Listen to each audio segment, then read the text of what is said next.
everyone. Welcome to episode 232 of the Book Cougars, two middle-aged women on the hunt for a good read. I'm Emily. And I'm Chris. And we are going to hop right in today. Chris, what are you currently reading? I have started reading our second quarter read-along book, which is The Good House by Tananarive. We have learned that it's Tananarive, not Tananarive, which is how I had been pronouncing it. She has a great podcast that she does with her husband. I've listened to a couple episodes. They have different writers on. Really wonderful, refreshing, positive podcast. The book, The Good House, is a haunted house story with maybe some voodoo happening as well. I'm just a little bit into it and things are happening. I don't remember if it's a prologue or what the title is of the section that's kind of historically based. And then now I'm into the contemporary couple who are there at the house, and we'll see how it goes from there. I've been seeing on social media people posting like creepy things about it. So it's got some creep factor, which I'm looking forward to. Yeah, because the historic part is, I think, in the 1920s with the grandmother things happening. And then now it's the granddaughter who's back at the house trying to reconnect with her estranged husband, and their teenage son is there. Okay. It's off to a great start. I really like the writing style. Right on. Yeah. Good. Like Chris said, this is our second quarter read-along, and we have a Zoom discussion on June 8th at 7 p.m. Eastern Time. So send us an email at bookcougars@gmail.com if you want to join us. And there's also a Goodreads thread, and all of that information is in the show notes. What are you reading? I'm reading Food Person by Adam Roberts. This cover, we're giggling because the cover of this is like one of the best covers I've seen in a long time. It's a gingham tablecloth, and then there's a white plate with spaghetti coming down the top of the cover, and then a pink comb going through the spaghetti. Yeah, it's a trip. Totally cool. And it's blurbed on the front by Stephen Rowley, who wrote The Guncle, which I know a lot of listeners enjoyed. And he says, a savory meal of a debut. And Adam Roberts has a food blog and has been very involved in the cookbook world, but this is his debut novel. And I thought I would just read the very beginning. We get advanced reader copies, which this is from Knopf. Sometimes in the very front, there's a letter that was written by the editor. The editor here is Jenny Jackson, who's also a VP at the publisher and is pretty revered from authors that I know that are edited by her. So they'll just put a little note in the front, kind of introducing what they enjoyed about this book and the writer and why they decided to publish it. So I'll just read the first paragraph or two. Dear reader, there are two kinds of people in this world. The people who get so busy that they forget to eat lunch, and the people who only stop thinking about lunch between their second breakfast and 11:05. You know what I'm talking about. The people who think a salad comes in a bag versus the people who massage their kale like it's a guest at Canyon Ranch. Adam Roberts' masterful comic debut is about two such people. Molly Babcock, a beautiful, glamorous, perpetually hungover television actress, and Isabella Pasternak, a frumpy, unemployed, perpetually hungry food writer who was hired to ghostwrite Molly's cookbook. So I'm just barely into it, but it's been good fun already, and I'm so glad that I got my hands on an early copy.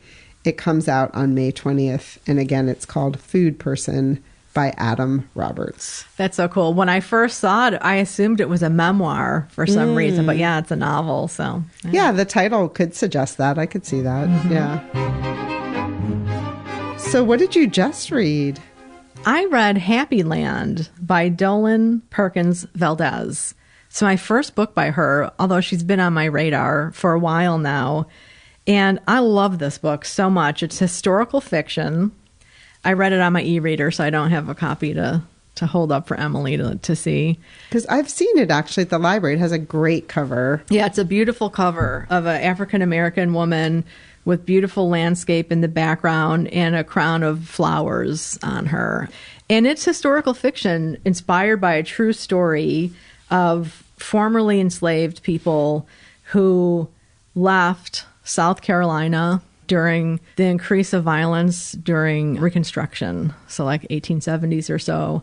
they escaped the terror happening in South Carolina and walked up the mountain to North Carolina and established a home there, a group of people.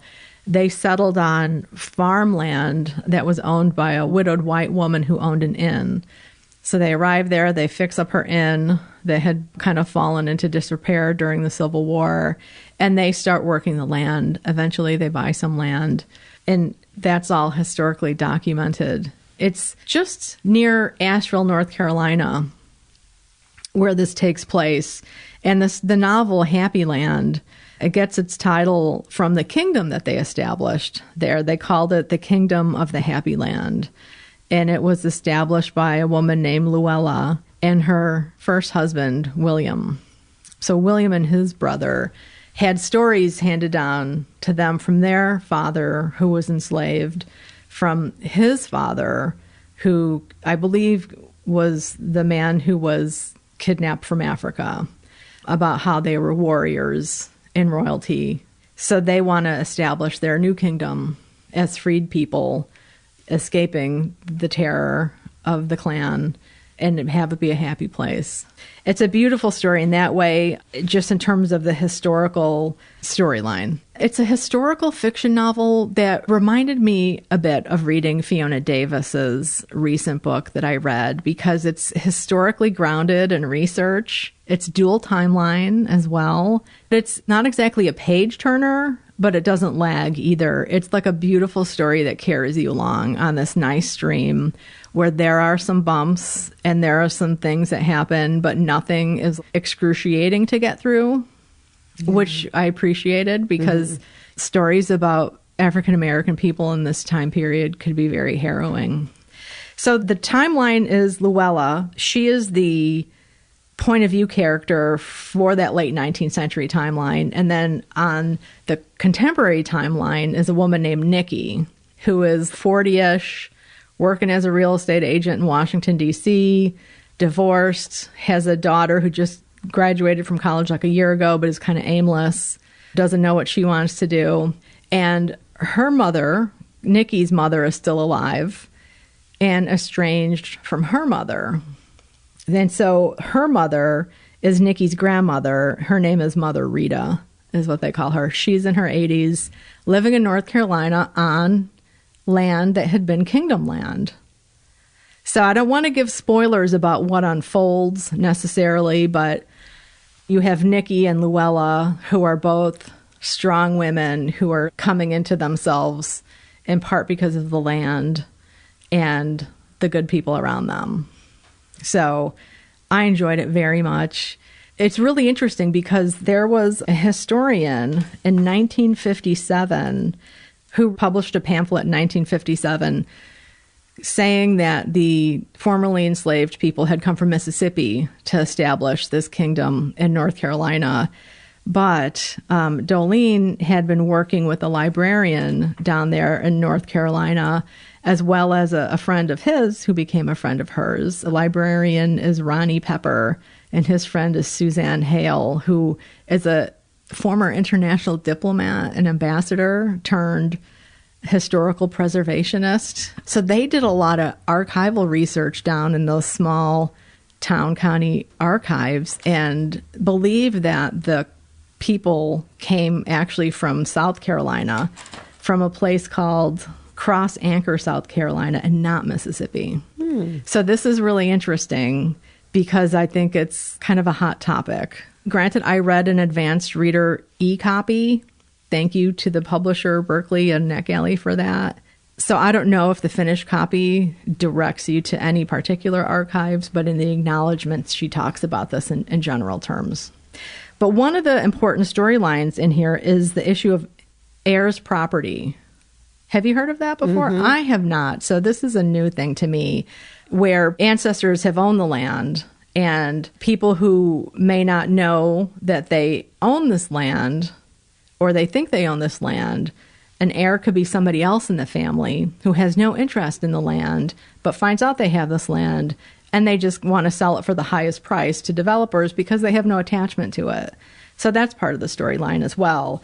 And one of the shocking statistics that she gives is that between 1910 and 1997, $326 billion worth of land was lost or stolen from African Americans during that time period.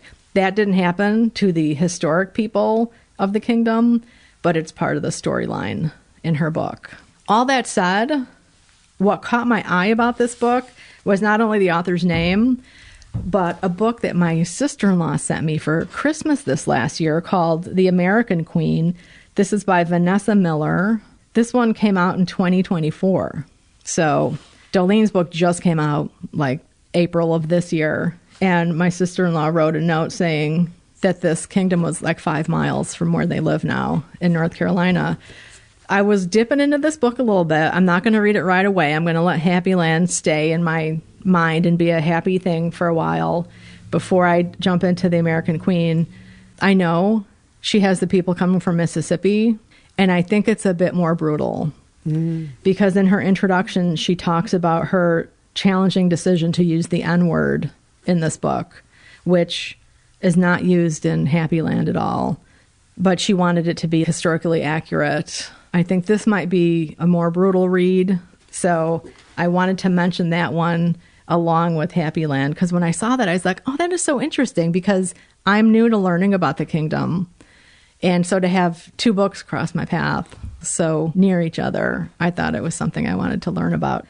So again, that was Happy Land by Dolan Perkins-Valdez, out now, and I highly, highly recommend it. If you want a good historical novel about strong women who are discovering themselves, it's dual timeline, it is multi-generational, and just a beautiful story. It will leave you feeling good. Who doesn't need that right now? That sounds great. Well, I finished Storyworthy, Engage, Teach, Persuade, and Change Your Life Through the Power of Storytelling by Matthew Dix. I talked about this last episode. I both listened to the audiobook, which he narrates, and did some reading as well of the copy that I raced out and got from the library because I wanted to be able to read some of the things he was talking about. It's filled with a lot of stories, which makes sense because he is teaching you the art of storytelling, and he also is a gifted storyteller. And I thought I would just read 3 things that were kind of my big takeaways for how I will probably use the experience of reading this book. One thing he talked about was this concept of homework for life. He said that one of the things he realized when he fell in love with this concept of storytelling and could see how useful it would be in his life is that he might run out of stories to tell. So it would be really good to think about his past experiences in life, but also your current day-to-day experiences and where a story might lie. So he talks about this concept of homework for life. He says, I'm reading this directly, as I said, there was a point at which I realized that I'd need to start finding more stories to tell. I couldn't wait for the next time my heart stopped beating or the next time I was arrested for a crime I didn't commit. I needed to find these little moments. I needed to hunt them down. My goal was to identify the small stories that existed in my life today. He talks about this concept of, if I had to tell a story from today, a 5-minute story on stage about something that took place over the course of this day, what would it be? And so he decided to make this achievable. He would write down 1 or 2 sentences a day that captured something that happened that could potentially turn into a story. And then I'm showing Chris that what he decided was to do it just in a spreadsheet on his computer to make it really easy, and so that he would actually do it every day. I'm going to just give you a couple examples of sentences in here. One of them is, started taking yoga. That could surely lead to some stories, I'm sure. Dog humped my leg at Petco. Woman is less than apologetic. I guess rightfully so. Meaningless apologies. So he writes like what happened, and then he gives himself a little note of how he could maybe turn it into a story, like meaningless apologies. Man gets in line at Southwest Airlines, has moment with me, now my best friend, now trying to skip line, now a jerk, but still my only friend. So it's just, he has an ongoing spreadsheet, and this is something he assigns in his workshops. And later on in the story, he's telling how people have come back to him and told him how worthwhile that has been and how they look at their days and their life differently, looking for these little snippets. And then one of the other things he talks about is how the best storytellers are really creating cinema in people's minds. You can really picture what's happening. So he says, a great storyteller creates a movie in the minds of the audience. Whether your audience is a theater full of storytelling fans, a boardroom filled with potential clients, a classroom bursting with apathetic high school students, or a group of friends around the dinner table, the goal of every storyteller should be to create a cinematic experience in the minds of every listener. That's really an interesting way to look at how to create the story, because you need to use visuals in order to do that. And then the last takeaway, and this is kind of in the same vein, is every great story ever told is essentially about a 5-second moment in the life of a human being, and the purpose of the story is to bring that moment to the greatest clarity possible. And he really takes that idea and then helps you peel away as you're trying to tell a story, like what are the important parts? What is going to grab people? And then there's also a section in here that I think some people, particularly memoirists, might take umbrage with, which is about kind of bending the truth a little bit when you're telling stories. And he has many different examples of why and how you would do that. One, for example, is like if a story you're telling takes place over the course of a period of time, you might decide to shorten the period of time just to make the story go faster, and also to not create questions in the audience's mind. Like, if this happened on Monday and now you're telling us about Friday, well, what happened Tuesday through Thursday? Having taken author Shuli Kaywood's memoir class, which is about telling the truth, and if you don't remember, there are ways to handle that as a memoirist. To come to this section, I was like, ooh, some people might think, no. But he really did justify every example he gave of where you might bend the truth a little bit. Yeah, that's interesting. I don't know that I would consider condensing a timeline bending the truth. I mean, I guess what he's saying is this isn't exactly how the story went. And he used an example of the story of, he grew up in a difficult household and he wanted to get his mother's attention. So he decided he was going to ride his bike off the roof of the family home. And that it actually took a lot of preparation. I mean, it was a stupid idea. As he points out, it didn't go well. I can relate. Sorry. But it's like the way he tells the story, he and his sister come up with the idea and it all happens really quickly. Whereas he and his sister planned it out for quite a period of time. Yeah. But he's like, that's not important to the storytelling. So I don't tell that part of the story. Yeah, because it's not like he's not writing an autobiography. It's a story based on a memory. Right. Like there's a point to telling the story, and it isn't like, oh, my sister and I sat in our bedrooms and plotted this out for 2 weeks ahead of time. Like, how can we get mom's attention or whatever? Yeah. Well, I know I've heard other people say about memoirs, they left out that whole part about me. And I was part of that. But that's what you have to do, right? Or else it could end up being an 800-page memoir that nobody wants to read about that 5-minute thing that happened to you. Right. Exactly. Yeah. Yeah, I really enjoyed it. I've recommended it to my son, who has a business where he has to tell his business's story. I could see so many applications where this would be useful. If you're someone who's in sales or, just as he says, it makes you more interesting around the dinner table if you have a story to tell, if you've been thoughtful about how to tell it. Yeah. Not everyone's going to try to get on a moth stage and win, a moth grand slam like he does. Yeah, I could see it being important at work for a whole bunch of different types of jobs too, like to be able to make your point, to engage your boss and why they should give you a raise or what have you. Yeah. There are a lot of great stories in here. So I would recommend the audiobook if you're interested in it. It was very engaging. Nice. Again, it's called Storyworthy by Matthew Dix. I also listened to an audiobook. I went back to my dear friend, Cal Newport. He's not my friend. He's my constant companion in my car. I listen to his podcast pretty regularly. So I listened to his book, Deep Work.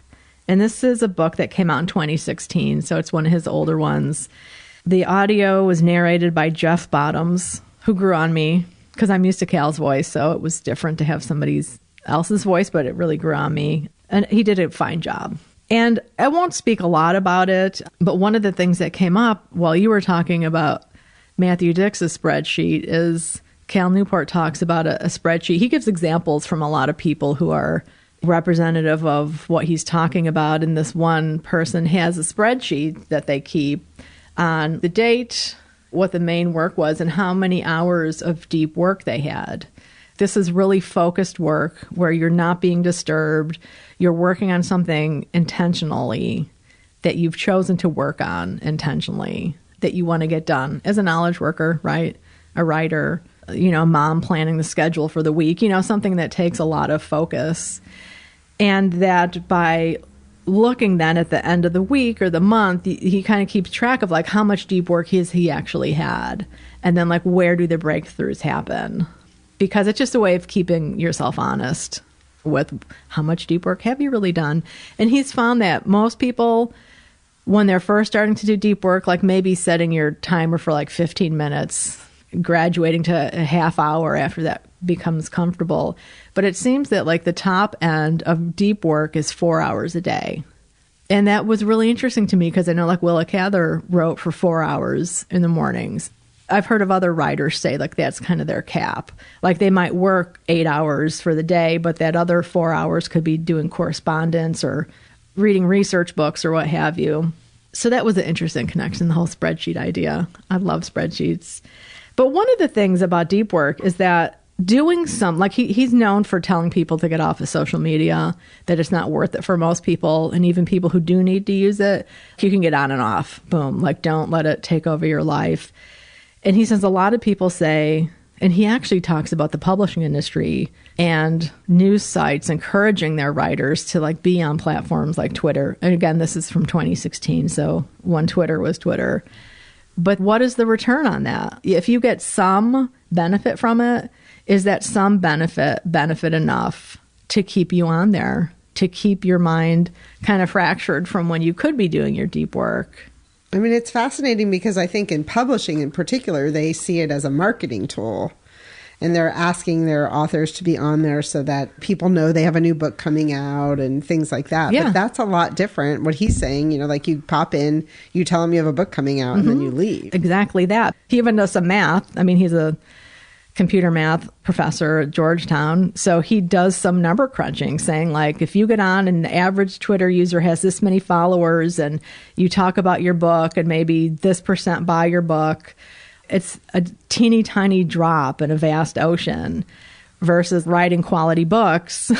So you have something to talk about. Yeah. So that was interesting. It made me think of, I think it was Jim Collins' book, Good to Great, which was a huge business book in the early 2000s, talking about good companies do their thing, but to get to be great, you have to decide what you don't want to do anymore to get you there.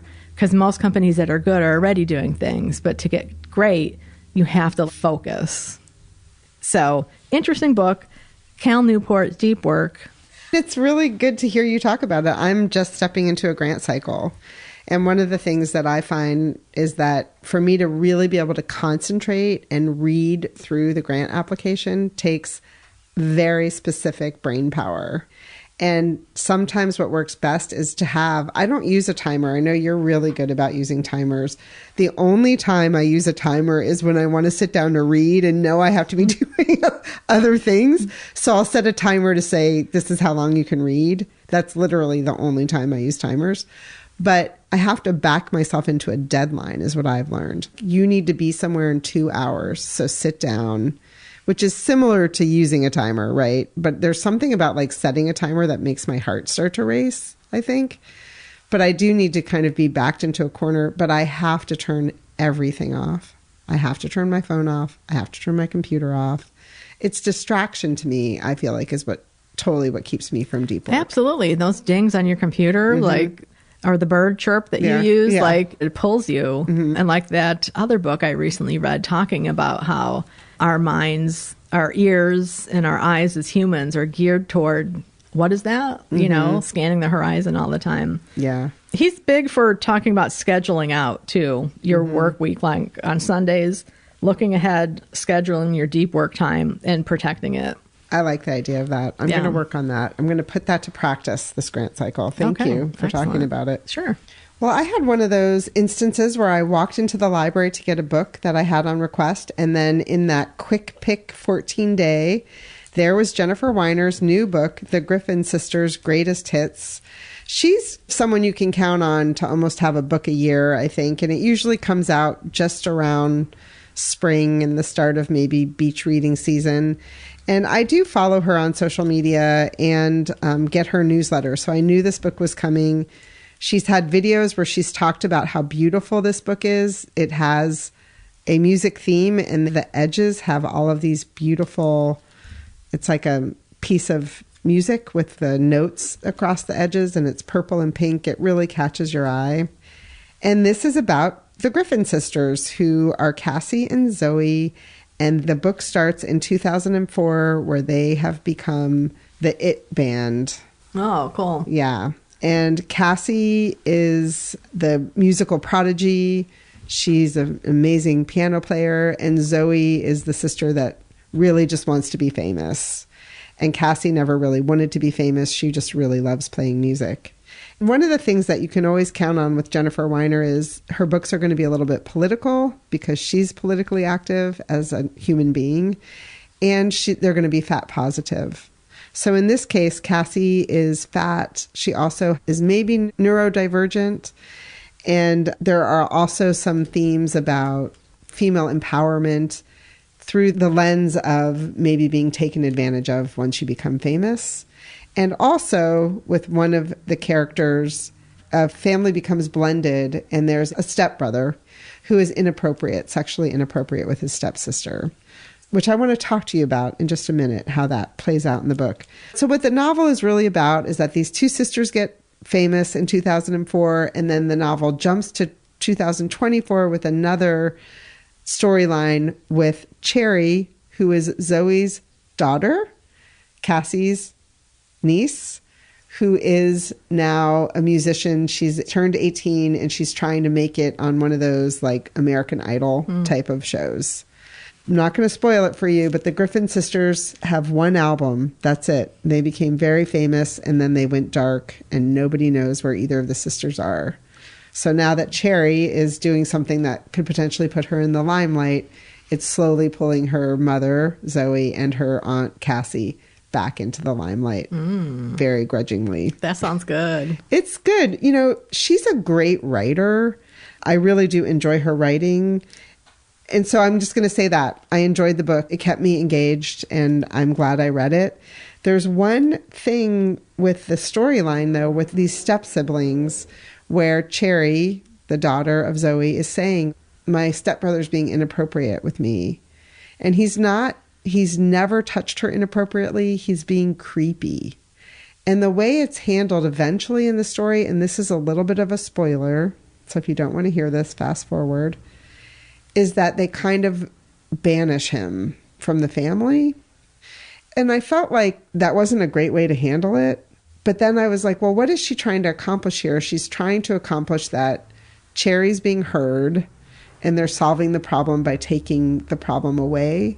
But I feel like they didn't try to help him have resolution around it. You know, like, how do I not be a creep? Yeah, to educate him. Right. As opposed to letting it fester and sending him away and letting him do it with other people. Right. Kind of. Yeah. So it bothered me and I was like, I can't wait to talk to Chris about this. But then as I finished the book and thought about the story, I'm like, yeah, but also like maybe she didn't want to go down that path. She just wanted to, again, she's a political person and she just wanted to say, like, if this happened, we're going to have the mother see that this is inappropriate and the family see, and they're going to make it go away. Well, yeah. And I mean, I think one of the issues too is that when women or girls are sexually harassed, it becomes about the male harasser as opposed to keeping the focus on the woman or the girl. So I wonder if that was kind of part of her motivation too, to keep the focus on the girl. Yeah. Maybe. Yeah, that's a good point, because he never became like an important character in the novel. Yeah, so I enjoyed it. She did a lot with it. Good characters. There's a lot of music and lyrics, which reminded me of when we talked to Brian about A Little Bit Country, which was one of our read-alongs last year. And he was saying like it was really nerve-wracking to write lyrics in his novel. Yeah. And I wondered if Jennifer Weiner felt that way, because there's a lot of times where she's writing lyrics. That's intense. Yeah. So I enjoyed it. I mean, I'm wondering, I would like to kind of pick up the audiobook and see if there's anything musical about the audiobook that maybe they added. Again, that's the Griffin Sisters' Greatest Hits by Jennifer Weiner that just came out. Oh, I should also say there's a thread of the novel that takes place in Alaska. So if you're an Alaska person, you might enjoy that. Cool. Well, I finished Old New York. These are 4 novellas by Edith Wharton. Really good. I mean, Edith Wharton, she can tell a story. So these 4 stories, they're set in different decades. So the 1840s, 50s, 60s, and 70s. And they're all about that entrenched, wealthy, old New York culture, these families. Who's in, who's out, why. So there's 4 of these. And the one that really blew my mind was The Old Maid. Wow. I mean, I don't want to talk too much about it, but I thought about you, Emily, when I was reading it, because there's so much about motherhood in here and who's a mother and why, and so many assumptions that are made. When did this come out? Copyright 1924. And I was reading that story and turning the pages like, oh my God, what's going to happen? What's going to happen? Like, it was so gripping to me. Like, it's not a suspense story in that way, but like, it's a drama between these women, and I was so gripped by it. One of the fun things I noticed throughout these 4 novellas is that she mentions a lot of different writers. And actually, in the first story, Edgar Allan Poe's wife, she's not like a character. She's somebody, one of the sisters goes and takes her food and necessities because she's poor and ill and has kids she's taking care of, and the husband is gone. It is that Poe. Because at first, when I was reading, I was like, Mrs. Poe. I was like, interesting. And then Edgar's mentioned. I'm like, it is that Poe. But some of the other authors are Thackeray, Dickens, Whitman, and then Mary Augusta Ward. She's not mentioned by name, but in one of the stories, her book, Robert Elsmere, is mentioned, which was an explosive bestseller of the day. And Tolstoy actually considered her to be one of the finest English novelists of her day. And I looked a little bit up about this novel. I haven't read it, but it's quickly sold like 1 million copies back when it came out in I believe, the late 19th century, and was just such a huge bestseller. But it deals with the crisis of faith, which, 20th century readers tend to not gravitate towards older novels about that. Maybe that should be, you and Kate should read that one next. You never know. I know you have other plans, but... Yeah, for 2026, maybe. Yeah. We'll see, maybe if it's not 800 pages. Yeah. So really enjoyed these stories. Old New York by Edith Wharton. She's just such an amazing writer. And that these stories are 100 years old, but they still hold up, I think is pretty friggin' amazing. Yeah. Well, I finished Black Woods, Blue Sky by Eowyn Ivey, who's someone we're talking to at the end of this episode. So I won't talk too much about it, except to say that it takes place in Alaska, speaking of Alaska. And it is about Birdie and Emmeline. Birdie is the mother and Emmeline is her daughter, and Birdie is a single mother. There's lots of nature in this novel. Eowyn is the author of The Snow Child and To the Bright Edge of the World. I didn't read To the Bright Edge of the World, but I did read The Snow Child this past summer, and it was beautifully written and does have a lot of nature. One of the things that was really touching to me about this novel is that they talk a lot about plants, and particularly Birdie is trying to teach Emmeline about plants, as is another character, Arthur. And they don't just teach her the name of the plant, but they teach her the Latin name of the plant. And it reminded me of time spent with my father, who was a botanist.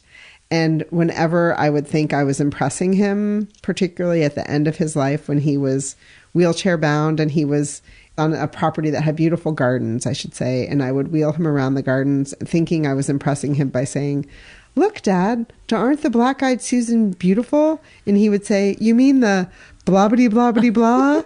And would always have to tell me the Latin derivation of the name, I don't know why, to impress me or make me feel not impressive.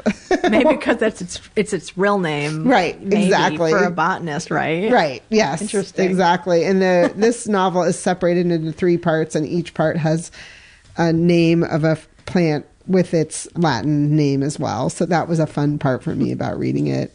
There also is a question about, there's a character that is a bear. And so some people are calling this novel a fairy tale. So we asked Eowyn to describe her novel, which she does for you in the author spotlight.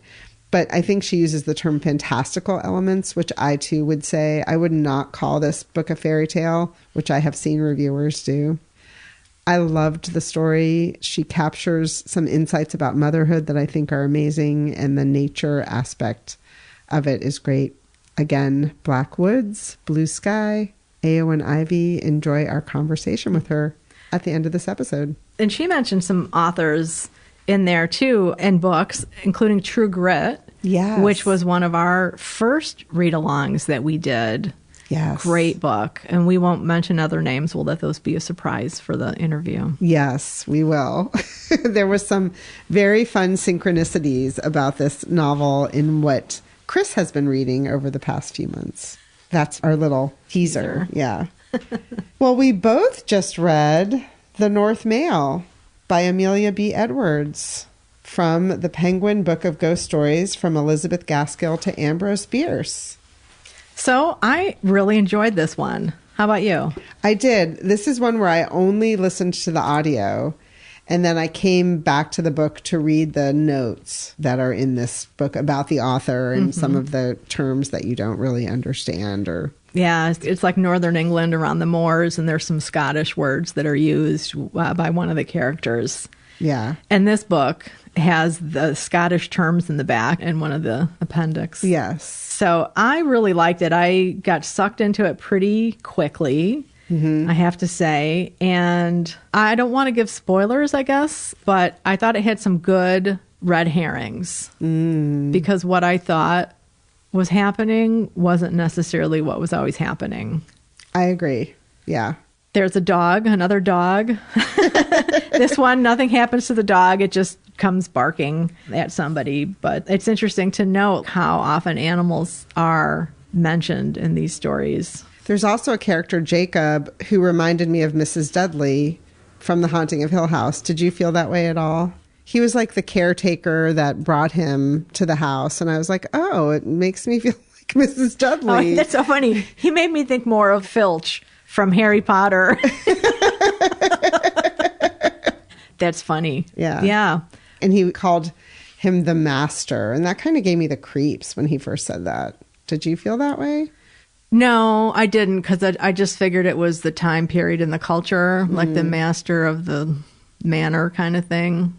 I mean, it wasn't master like master-slave creeps. It was just like the master. Like, who's the master? Yeah. You know? Well, because the guy, too, is really gruff and doesn't say much and is grumpy. And it's like, the master's not going to let you in. Right. Should we read Amanda's comments? Yeah. We had a great comment. Amanda on Goodreads has been commenting on all of the stories so far. Thank you so much, Amanda. And we thought you summed up the North Mail so well without spoilers that we would let people listen to someone other than us for a change. So these are Amanda's words. I just finished the North Mail. I liked the use of dramatic irony as we neared the end, where I realized what was happening before the protagonist did. I found the ending satisfactory. We've had a number of stories now framed as recollections of an event long past. That rings true to me as when you speak to someone who claims to have had a ghostly encounter, it was always in childhood or years ago. Never, you won't believe what happened last night. I noticed in the setup to this story, I began to remember stories of travelers who had walked on in the falling snow until, wearied out, they were fain to lie down and sleep their lives away. So that's an actual sentence from the story. This harkened back to the old nurse's story, which was our first story, right, in this collection, in which exactly this had happened to a character or two long ago. I wonder if this idea of wandering lost on a snowy night and giving in to sleep or death will become a common trope as we read deeper into this volume. The snowy settings do definitely work in creating a cold, lonely, dangerous tone for these ghost stories, which is so true. Setting really gives you that creep factor. Mm-hmm. It does. And I couldn't help but think of a movie when I was reading this, American Werewolf in London, which starts with two Americans are backpacking on the moors, and they're talking and having a great time, and they're like college age. And all of a sudden they realize they're not on the path anymore. And everybody had told them to stay on the road. And then chaos ensues. And that was a movie that holds up. I watched it, I think, last year or so. It holds up. But yeah, just the Moors. And then, of course, the Bronte sisters. You can't not think of the Moors without them and the creep factor.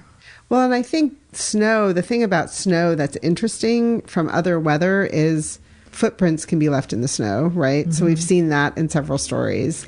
And also, it's much easier to lose your way in snow than, like a nice sunny day. Right. Which happens. And blood is a nice contrast against white snow.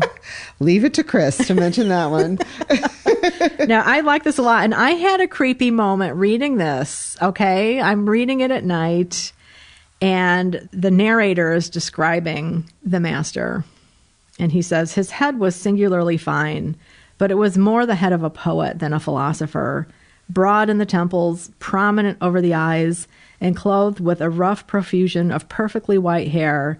It had all the ideality and much of the ruggedness that characterizes the head of Louis van Beethoven. I'm reading that, and like a few lines later, I felt like somebody's looking at me. So I looked up, and it was my dog Buddy, who was like right there at my feet. And then I looked behind him, and there was our bust of Beethoven on the bookshelf. And I'm like, what? I was like, oh my God, that is too weird. Is it Beethoven or is it the master? I know. So I was like, was it Buddy? Was it Beethoven? Was it Amelia watching me? We'll never know. No, you won't. But no, I enjoyed the story. It was a bit longer than the last one, but not as long as some so far. So I wonder about that with ghost stories. It's like, what is a good length to sustain a ghost story? And I suppose it all depends on the elements of the ghost story. So it might not be really relevant. But I think you can tell when a story goes on for too long. Yeah, and I mean, it makes me think of Storyworthy that I just read from Matthew Dix. I think that it wouldn't surprise me if the best ghost stories are shorter, because you can't hold that feeling of wonder and mystery and all that for too long in a short story without people kind of losing interest, I think. Yeah, true. I also had a thought. So the last paragraph begins with, I never told my wife the fearful events which I have just related to you. And it made me think about the issue of gender and ghosts, and Edgar Allan Poe saying there's nothing more beautiful than a dead woman. And it made me think like, yeah, because then you don't have to deal with the real woman. You could just lament over this beautiful woman that you've lost and how wonderful, but you don't have to deal with the real flesh and blood woman. But this one was like, why wouldn't he want to tell his wife? It's a little bit different. Like, why wouldn't he want to tell her? I know. Well, they're newlyweds at the beginning. I don't know. I mean, it makes me think of Amanda saying in that Goodreads comment, like, you don't say like, hey, honey, guess what just happened to me? Well, and part of the story is he's trying desperately to get home to his new wife, and he's gotten lost. Yeah. Right? And they're newlyweds. They're like 3 months married. They're still on their marriage honeymoon. And he promised her he'd be home by nightfall. And then I'm like, well, what did you tell her then? I know, right? Interesting. Well, yeah, we don't want to give any spoilers about what happens, but it did make me wonder, like, it's been years, right? So why doesn't he tell her? So what does that say about the state of their marriage? Because 3 months in, he already broke a promise. Granted, he got lost, but now he's not telling her like what really happened that night. The secrets we keep. Indeed. Yeah. Yeah. Good story. Yeah. Good story. Okay. We're not going to let go of ghosts yet. We asked a poll in our latest newsletter. Do you believe in ghosts? Yes or no? We also asked this question on Instagram on a story, and we got some great results. I might be a little surprised. So 75% of the people answered yes, they believe in ghosts. 25% said no. I think I might have thought it might have been more 50-50. Interesting. Yeah. So, but yeah, 75% said yes. Yes. And one person said honestly, no.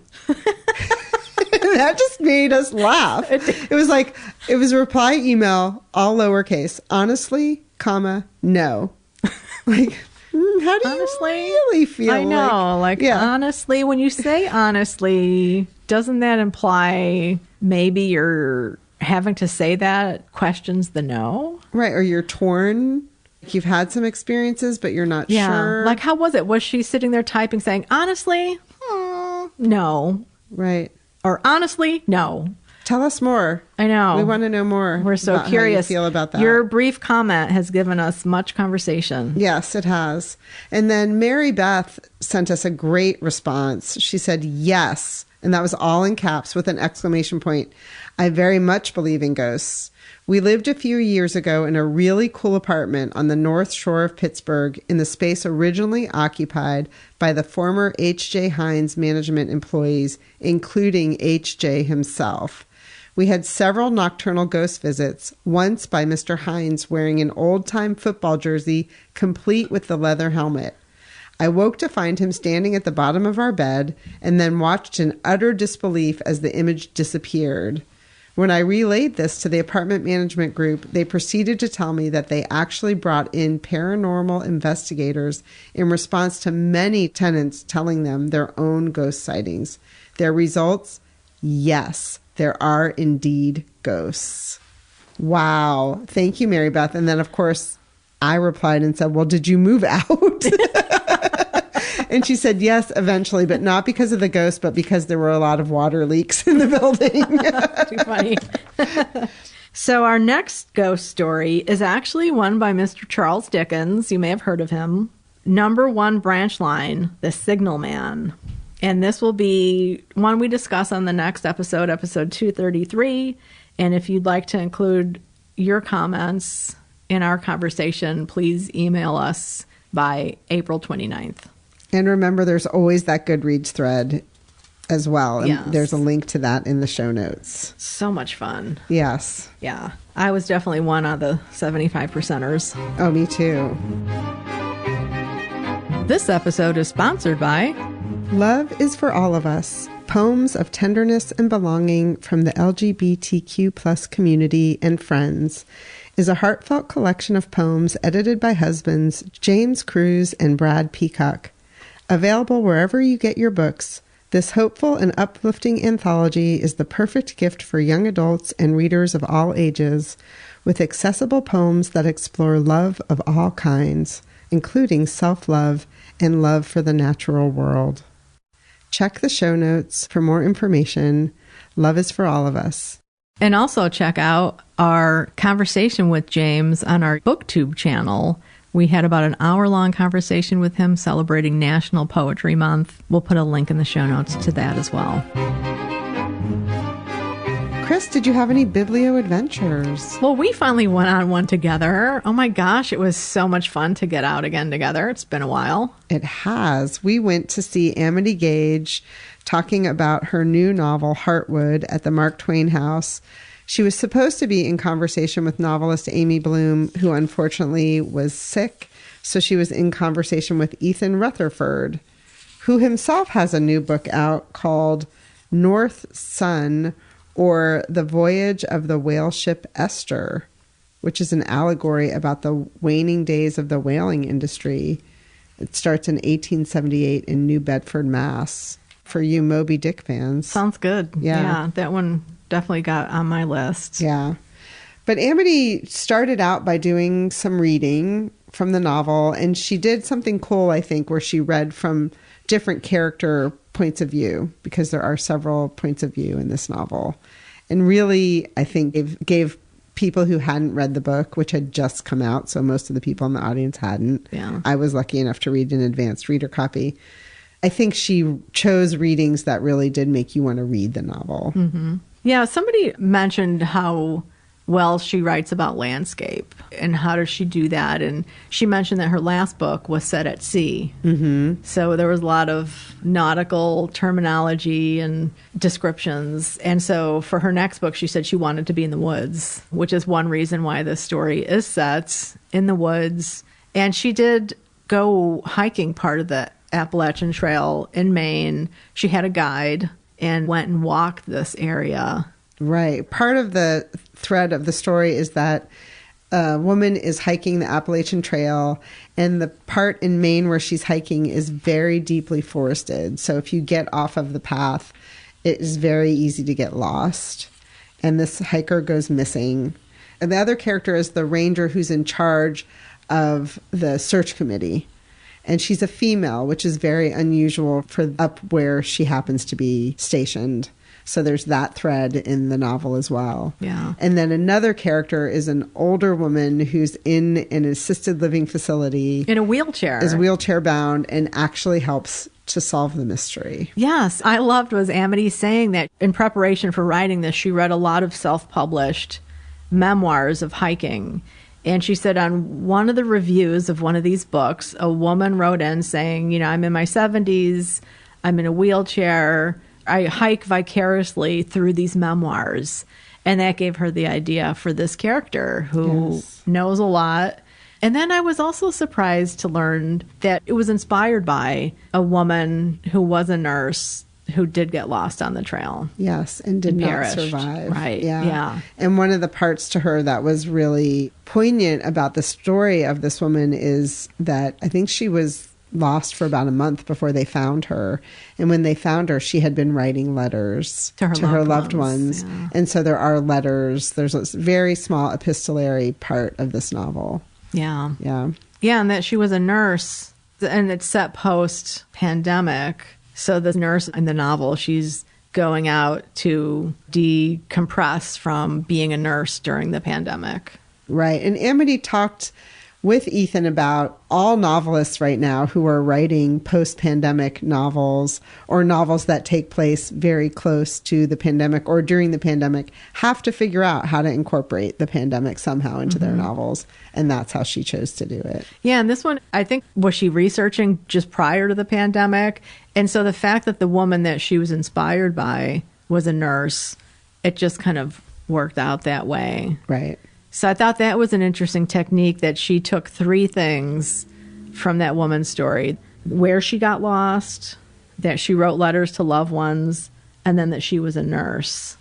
Those 3 things. It makes me think about Matthew's thing again, like a 5-minute, what happened.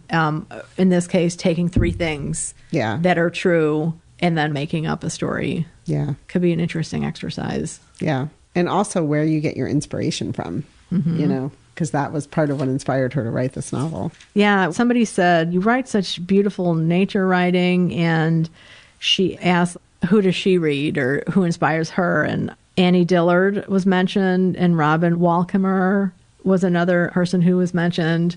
And then another audience member said, did the memoir Wild influence you? And she's like, yeah, no, not at all. Yeah, that was unfortunate. I mean, it was a really great event and a really lovely evening. And the auditorium at the Mark Twain House is beautiful. And that was like the final question. And it landed with a little bit of a thud, which I thought was unfortunate. But, you know, that happens when you take audience questions. We should also say that the Mark Twain House has the most beautiful gift shop. I will definitely be going back. We didn't have a ton of time to shop, but I'll be going back to get some gifts there. Oh, yeah. It's a great place for gifts because they have such a wide variety of things. A lot of fun stuff. Yeah. And Heartwood is available now. I would recommend it. I really enjoyed that novel. Yeah, I do want to read it. I was thinking I might listen to that on a road trip maybe, although maybe not since I'm driving across the country by myself. Maybe I'll read that one at home in the backyard this summer. Well, I also had a Biblio Adventure on Zoom via the Mount, Edith Wharton's home. They have a book club. And for this book club, they were discussing Wharton's novel, A Sun at the Front, and Willa Cather's One of Ours, which are 2 World War I novels written by women writers who have a lot in common. They both were Pulitzer Prize winners. Edith was the first woman to receive a Pulitzer Prize. What's her name? Willa Cather was the second. I was thinking Edith Lewis. I was like, that's not right. That's her partner. What's her name? Oh, Willa Cather. And Anne Schuyler, who's in charge of guest services there at the Mount, I believe. She was one of the conversation leaders, along with Julie Olin-Ammentorp, who is a scholar who has written about Wharton and Cather. And she wrote the introduction to the new edition of A Son at the Front that I read a couple months ago. Really great conversation. They started off by doing a little presentation about the influences on both women. So like Tolstoy, Zola, Dumas, Balzac, Flaubert, Jane Austen, George Sand, George Eliot were all influences on them. They all enjoyed those writers' works. They both did not like Ulysses by James Joyce. And they both admired Henry James, Walt Whitman. And they talked about the sales of their books. So like Wharton's book came out in 1923.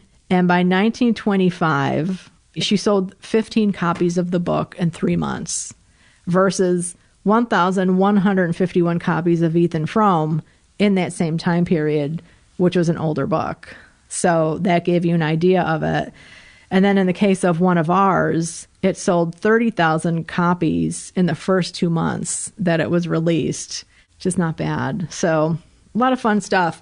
And they made a great point. I don't remember if it was Anne or Julie who made this point that somebody mentioned that A Son at the Front, that felt like there might have been info dumps or explaining things.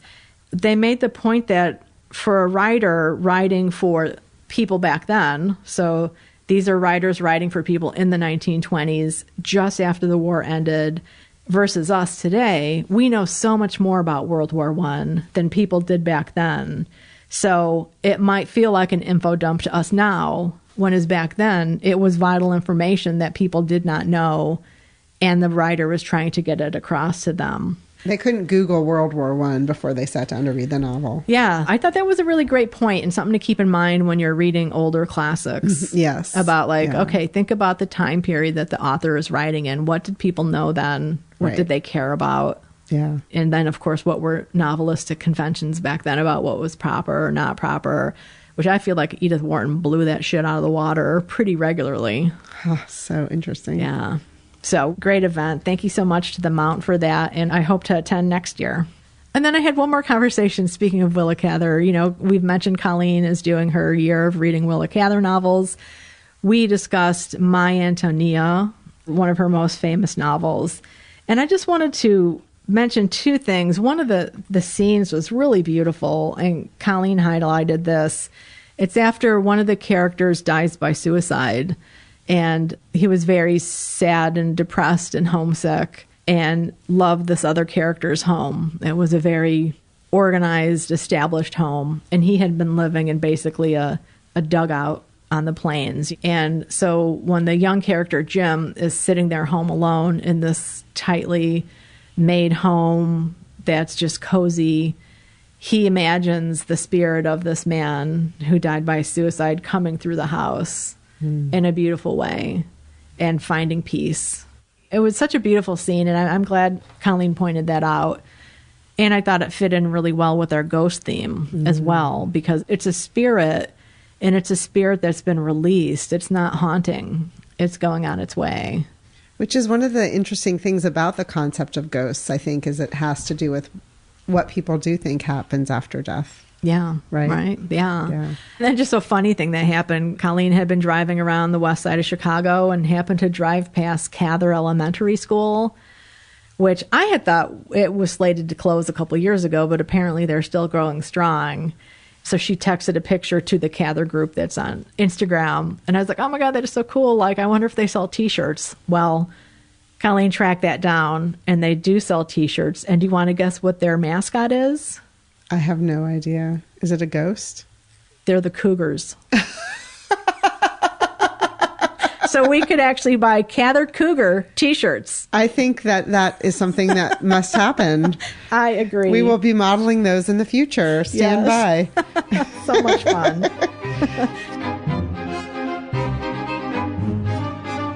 What about upcoming Johns? Well, we are putting our headphones down today when we're done recording, and we are getting in the car and heading to Mystic, Connecticut to meet up with our friend Kate.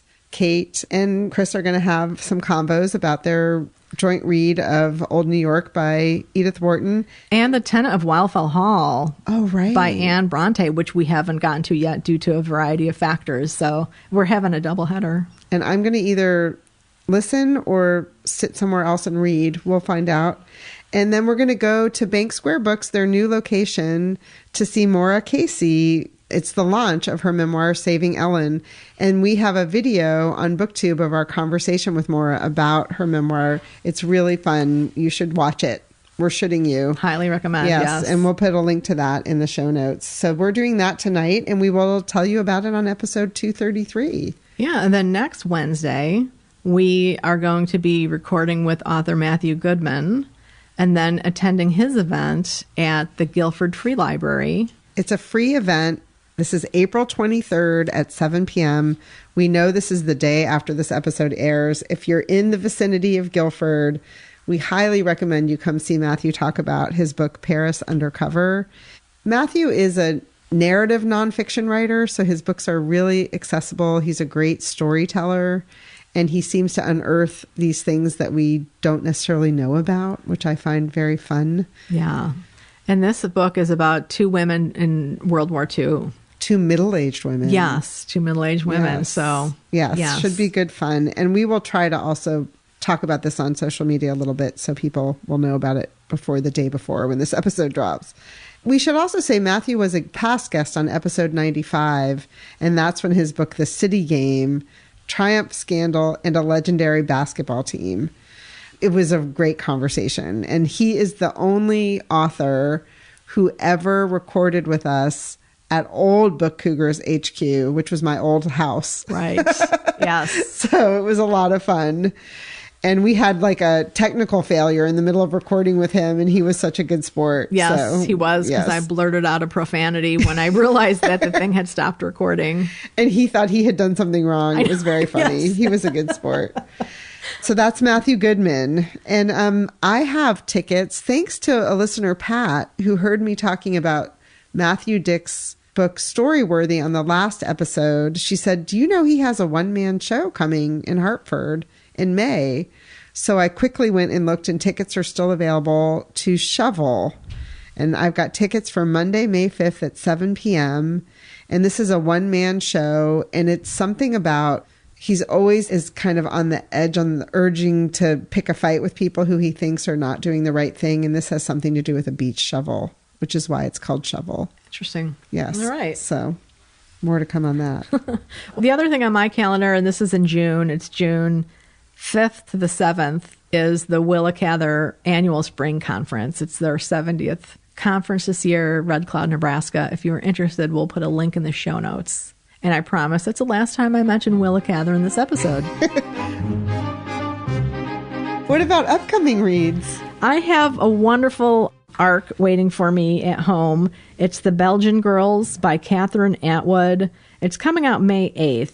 And this is Catherine's first foray into fiction. I've read some of her nonfiction books. She writes a lot about women in history, particularly women in war. And I've talked about some of them on past episodes. They're for young adults, young adult age, but I find them great as an adult, which I claim to be. But this story, The Belgian Girls, is a dual timeline, World War I and World War II. And it's inspired by the real-life Belgian spy, Gabrielle Petit. I think she is World War I. So more to come on that. I'm definitely looking forward to it. Well, I have queued up Matthew's book, Paris Undercover. I have it as an audiobook and the paper copy. It's narrated by Christy Burns, and I started to just listen to her voice, and it's great. And then I stopped at a little free library and got myself a beautiful copy of Rebecca by Daphne du Maurier, which is a classic ghost story, and it happens to be on our ghost story bingo card. So I was thrilled to find a copy of this. I've always wanted to read it. Very cool. I have one more book I want to talk about quickly. I got a copy from Blackwell's in the UK. Thank you so much to Melinda, who is a booktuber at A Web of Stories, who mentioned this one during her March of the Moors. Her March of the Moors read-along month on the Brontes. And this is Anne Bronte, Nightwalker by G. Hoff. And Anne Bronte is a vampire living in the Blue Ridge Mountains, North Carolina. I believe maybe Asheville, so tie in with Happy Land. So I'm going to save this one for a good summer read. Looking forward to it very much. Thank you so much, Melinda. Coming up next is our conversation with Eowyn Ivey with her novel Black Woods, Blue Sky. Enjoy. Happy reading. We're excited to welcome Eowyn Ivey to the Book Cougars to talk about her new novel, Black Woods, Blue Sky, just published by Random House. Eowyn is the author of 2 previous novels, most recently To the Bright Edge of the World in 2016. Her first novel, The Snow Child, made a big literary splash. The United Kingdom National Book Awards named Eowyn their International Author of the Year, and the novel won the Pacific Northwest Booksellers Association Book Award, the Independent Booksellers Indies Choice Award. It was a finalist for the Pulitzer Prize for fiction. Before turning to fiction writing full-time, Eowyn worked as a reporter, columnist, and assistant editor at a local newspaper, The Frontiersman. She also worked as a bookseller at Fireside Books in Palmer, Alaska. Welcome, Eowyn. Thank you so much for having me. I'm really looking forward to talking with you both. Eowyn, I've been reading a lot about this novel, Black Woods, Blue Sky, and people are describing it in various ways. And I think it would be lovely to give you the opportunity to tell us how you would describe the novel. Yeah, sure. So I think people who have read my first 2 novels will kind of have an idea of where I go in my work. So similar to my first 2 books, it's set in Alaska and it's got some fantastical elements, but it's very rooted in the landscape. And this one tells the story. It's a more modern book than my first 2. It's set kind of in the late 70s through the early 90s when I came of age in Alaska. And it tells the story of a single mother named Birdie who is struggling in life. She's trying to care for her 6-year-old daughter and work, and maybe not making the best choices in life. And when she meets this sort of strange recluse from the other side of the river, she thinks that maybe this is like a chance of a new life for her and her daughter. And she's attracted to the man. He seems to have this very different lifestyle. So she moves out with him and things go unexpectedly, I think would be the best way to say it. Yes, and I think this is one that we want to be really careful about spoilers. Yeah, it is a tricky one. And it's funny because my first 2 books, I didn't have to be as careful. But this one really does have some things that we want to be careful about. Now, I mean, there are some parts of it that I have been more open talking about and then later found out that people were really surprised when they read the book. So I'll leave it to you as far as how much you want to share with readers as we're talking. Yeah, well, having finished it a couple days ago, I say let's not spoil anything. Okay. All right. That sounds good to me. So I have a book I'd like to show you, and then a quote from the book, your book, fucking Proust. That's one of the editions I have too. I just read this for the first time.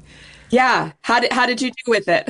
You know what? It was tough, I have to say. It was, I read it with a group of friends. So important for me to make it through that way. I don't think I would have finished it without knowing there are other people doing the same thing and that we were going to have a Zoom conversation about it and everything. Yeah, that's a great way to approach it, I think. Absolutely. Yeah. Now, have you read all 7 volumes? No, my goodness. No. And the truth is, I had only read parts of this one when I pulled the quote out that ended up in Black Woods, Blue Sky. And then when I realized it was going to go to print with that quote, I thought, I better read the whole book and make sure I can really. And I did, but I'm with you. I found it there were things I absolutely loved about it, certain passages that really spoke to me, and other places where I would just kind of get, frankly, a little bored and a little lost in the really long sentences. Yes, it's absolutely spot on to my experience as well. Yeah, okay, good. And I love the description that the character gives it within your book. Yeah. And so we were going to ask you, would you mind reading the epigraph? Oh, sure. Let me, I've got it right here. I actually just recently got to the age where I need my reading glasses, but luckily I have them right here. And we should tell listeners that the book Chris was holding up was Swan's Way. Yeah. Good point, Emily. So the quote says, "Now are the woods all black, but still the sky is blue. May you always see a blue sky overhead, my young friend. And then, even when the time comes, which is coming now for me, when the woods are all black, when night is fast falling, you will be able to console yourself, as I am doing, by looking up to the sky." And then there's a point later in chapter 10 where Sid is talking to Bertie. And Sid is a character that's always trying to get Bertie to read. And Bertie's not really feeling it. So he quotes Proust as well. Yeah. Do you mind if I read that paragraph? Oh, no, I'd love to hear. No, that's great. So he says, "Fucking Proust. Yeah, still mucking around with that," he said, as if she knew the book he was talking about. "On and off for too many years. And about the time I'm ready to give him the heave-ho, right out the window, I come across a line like that. It's not his. He's quoting someone else, I think. And he is quoting someone else, which is great because I had to go back into Swan's Way and reread the context of the quote. How did you decide to use that quote as your title or inspiration for your title? Well, I wish I could take credit for this. So I'm actually really terrible at titles. They don't come easily to me. I lucked out with The Snow Child. I put that title on it and I thought they were going to make me change it, and they kept it. With To the Bright Edge of the World, it was a whole long thing to get to that title. Same with this one, although it's kind of a funny story with this one. So it was originally going to be called just Bear, B-E-A-R. But then my same publisher was releasing another book called The Bear by Julia Phillips. And it was coming out a few months before mine. And my editor came to me and said, "Hey, we've got a problem. We need to come up with a new title." And so we kind of came up with one called Bear Story, which I liked fairly well. My editors liked it. My agent hated it. He said it was a terrible title. And when my editor took it to the marketing people at Random House, they said, "Yeah, this is not going to work. We can't use this title at all." So it was back to the drawing board and we were going round and around. And I was so lucky because Andy Ward and some other people, the publisher at Random House and some other people, were also trying to help us come up with the title. And they came up with Blackwoods Blue Sky from that quote. And the funny thing is the cover was already done. The cover was finished and the title fits with it so beautifully. And I think really speaks to what I'm trying to express in the book. So I'm so grateful to him for coming up with it. Yeah. Well, let's talk about nature. I mean, maybe that's what you're trying to express with the title. We would love to know more.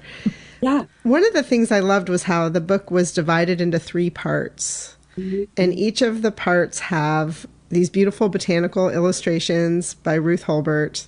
And they have the name of a flower or plant. And then they have the Latin root name of the plant as well. How did you choose that, to separate it into 3? And how did you choose 3 plants out of all the plants in the kingdom? Yeah, that was actually really fun when that struck me. So Ruth Hulbert had done the map and sketches for my second book, To the Bright Edge of the World. She works at Fireside Books. She's a long-term friend. And I had this idea that I would love to have botanical illustrations. I knew she would be brilliant at doing them. It was fun for me to try to pick out the plant that I felt captured something about each of those chapters. So each one, I think, does speak to something that's happening in the book.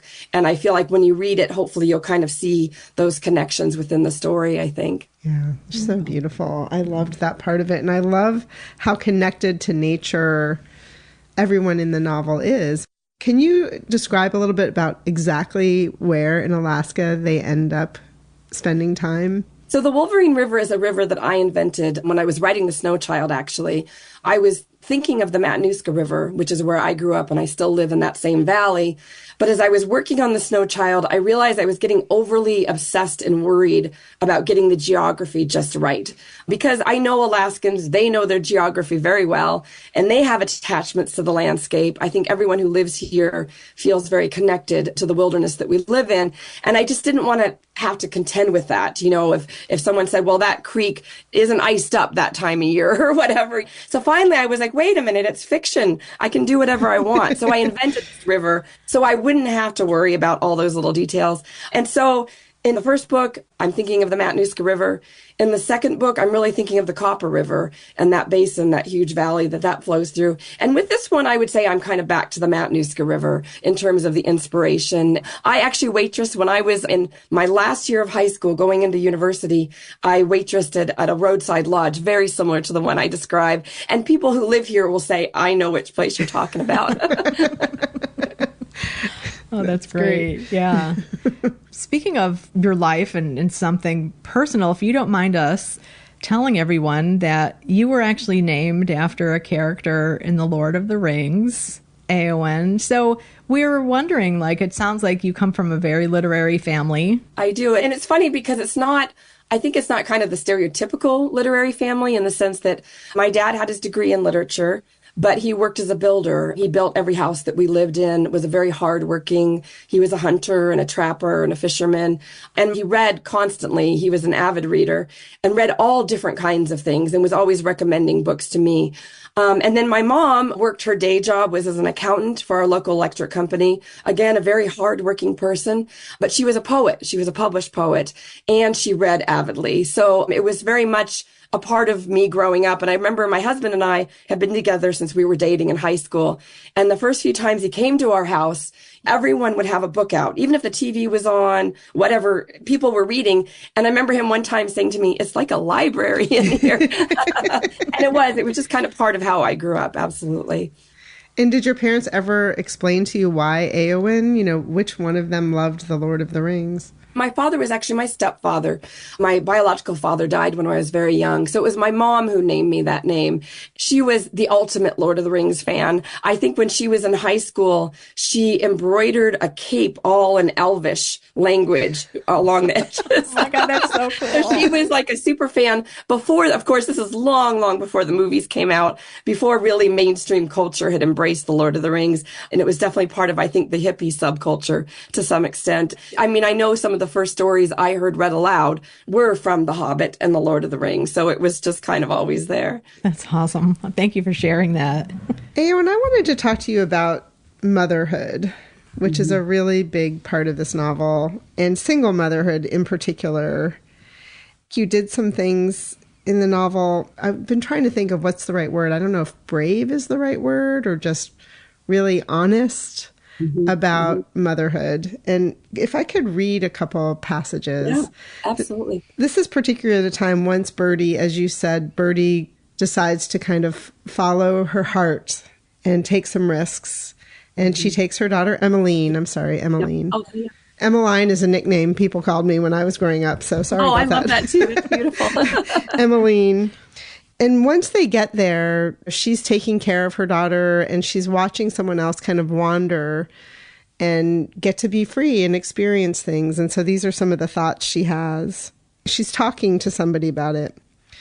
Maybe I wish I could do that, just wander off whenever, wherever. You don't have to answer to anybody else. It's not, I don't know. I love Emmeline so much. I would do anything for her. She makes me laugh and I know it sounds crazy, but she's like a friend, We have fun together, something I didn't have with my mom. And I don't want to be like her, like my mom, the way she left us.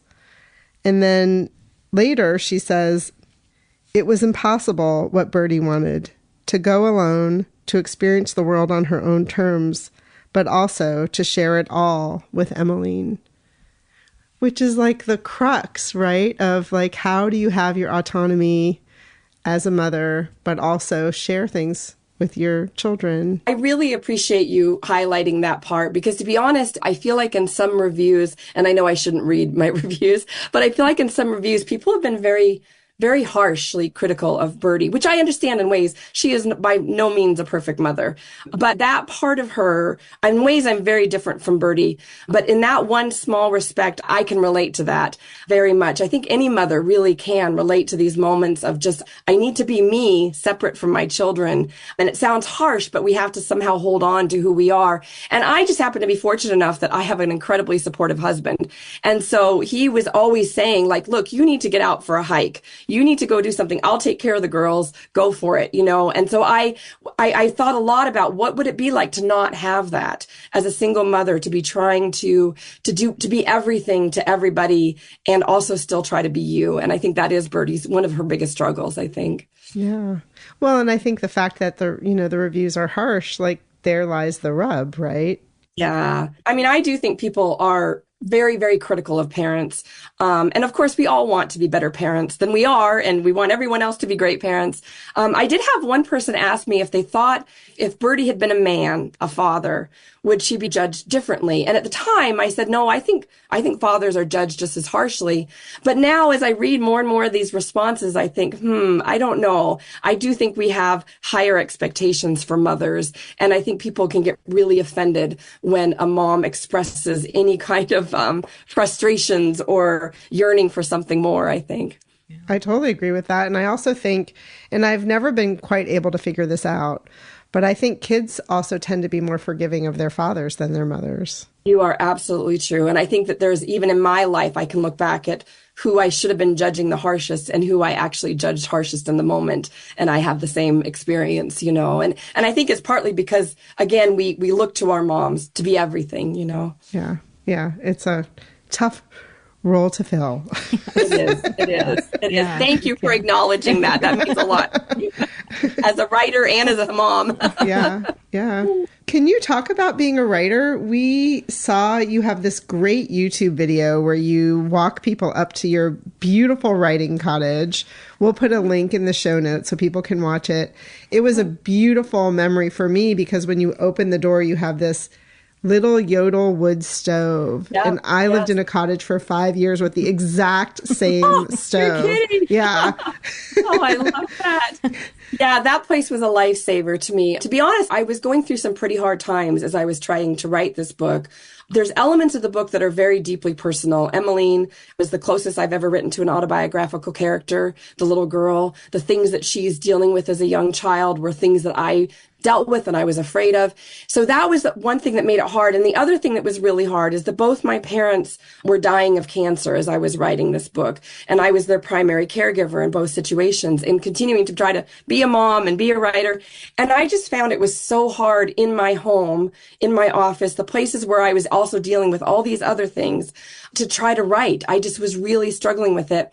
And we realized that we had this little playhouse that had been my daughter's, and they're both grown now, so they don't use it. And it's very tiny, as you can see in the video. But my husband helped me kind of outfit it as a little writing shack.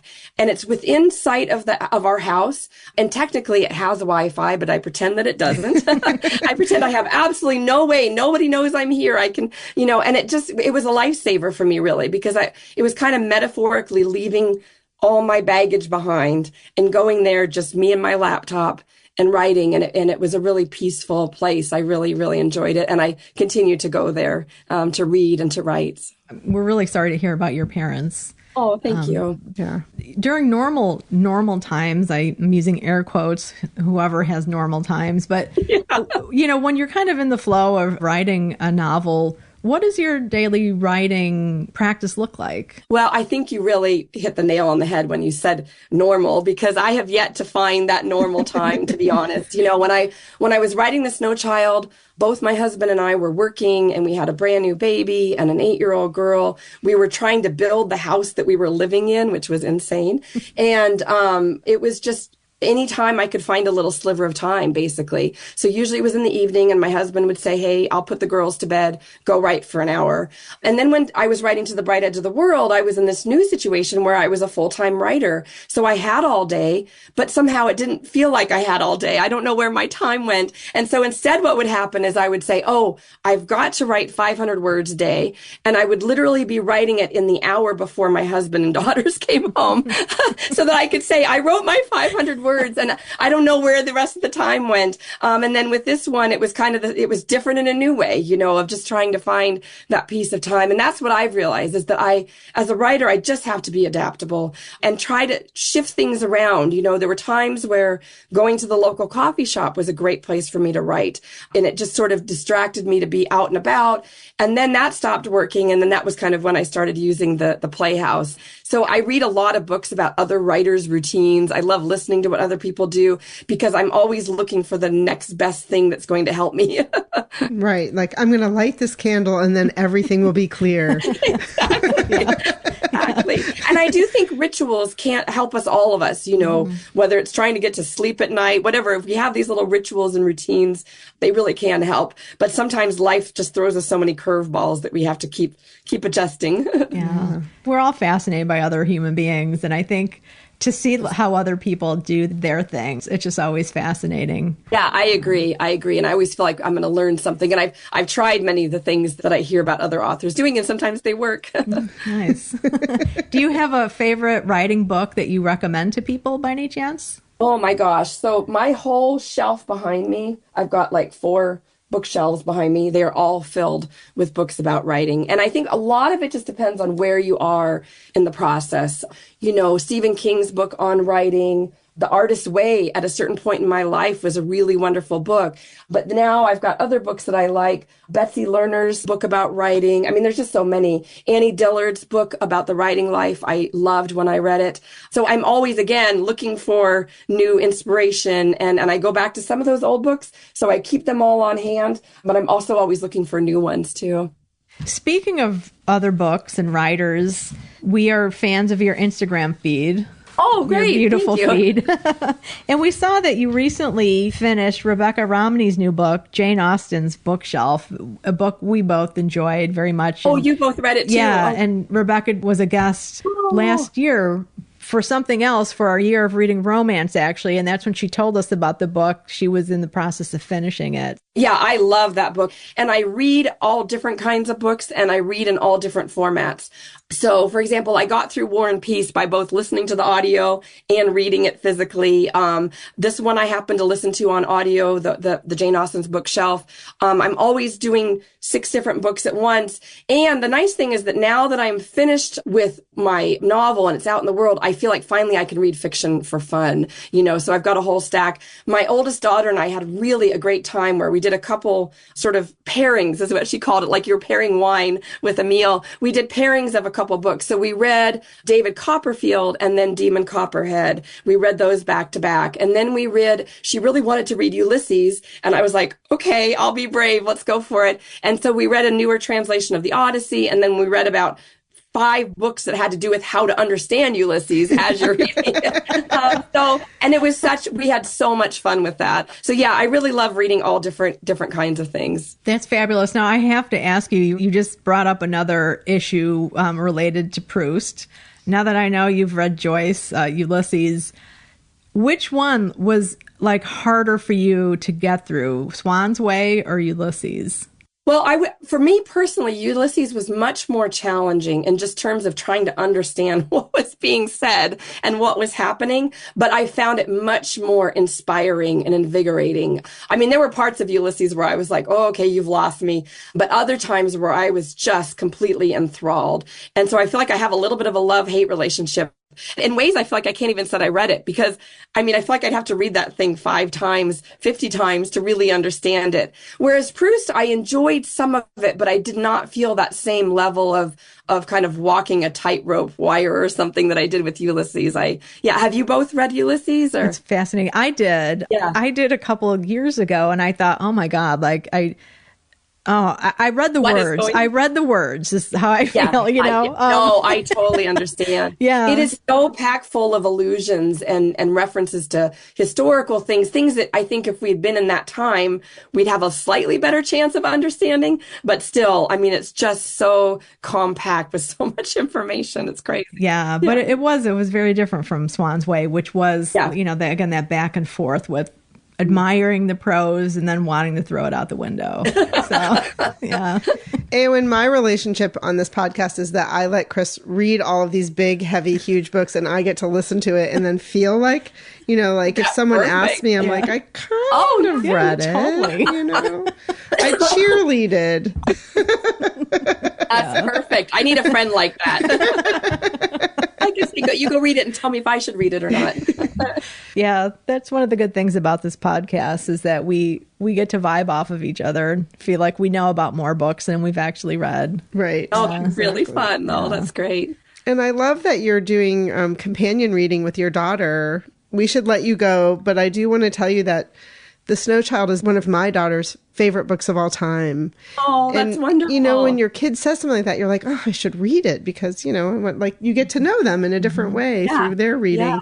And she had a baby this summer, and I was staying with her to help, and there it was on her bookshelf. So I read it this summer, and it was a really nice memory that I have of my time spent with her and my granddaughter coming into the world. And so thank you for that. Oh, that's a really lovely story. That's really wonderful to hear. And I hope your grandbaby's doing well, and how wonderful. That's really great. Yeah. Thank you so much for taking the time to talk to us about your new novel, Black Woods, Blue Sky. Thank you so much. I really enjoyed talking with you both. Thanks for listening to The Book Cougars with Chris Wallach and Emily Fine. We'll be back again with another episode in 2 weeks. Until then, come chat with us on social media, Goodreads, or email us at bookcougars@gmail.com. If you'd like to help support our podcast, please tell others about us, leave a review wherever you listen, and consider becoming a patron. Even $1 a month is a big help. Learn more about that on our website, bookcougars.com, where you'll find the show notes for this and all of our past episodes. Thanks, everybody. This episode was edited by Pat Keogh Sound Design.